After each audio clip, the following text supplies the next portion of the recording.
সন্তানদের ভালো কাজে উৎসাহিত করুন, পড়াশোনার জন্য সময় মেনটেন করে তাদের দেন।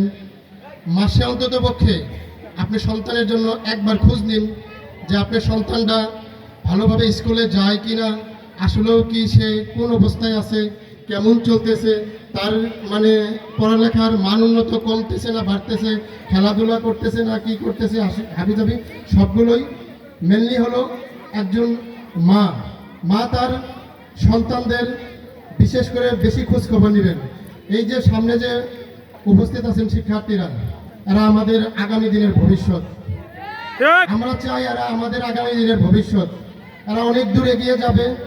এরা এগিয়ে যাওয়ার জন্য আমাদের যা যা করণীয়, সম্মানিত সভাপতি সাহেব আছেন, অত্র বিদ্যালয়ের প্রধান শিক্ষক আছেন,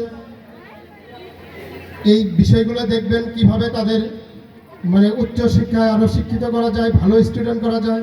এবং আমি আশা করব 2026-এ মিনিমাম যদি 50 জন এসএসসি পরীক্ষা থাকে, 15 থেকে 20 জন প্লাস পাবেন।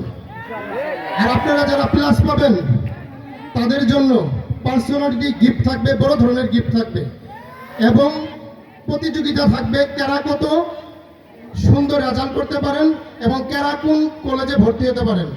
প্রিয় শিক্ষকগণ, আসলে আমাদের এখানে যারা আছি সবাই খেটে খাওয়া সন্তানের ছেলেপেলে, সবাই কৃষকের ছেলেপেলে। এটাও শোনা যায় ফর্ম ফিল-আপের সময় আসলে অতিরিক্ত চাঁদা তোলা হয়।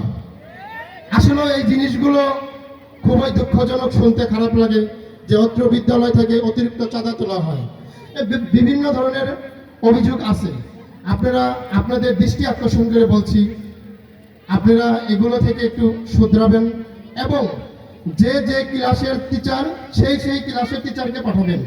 আপনারা গণিতের টিচারকে ইংলিশে পাঠাবেন না, ইংলিশের টিচারকে গণিতে পাঠাবেন না। এটা আপনাদের কাছে রিকোয়েস্ট। এই বলে আমি আমার সংক্ষিপ্ত বক্তব্য শেষ করছি। আসসালামু আলাইকুম। সুন্দর সুন্দর সুন্দর।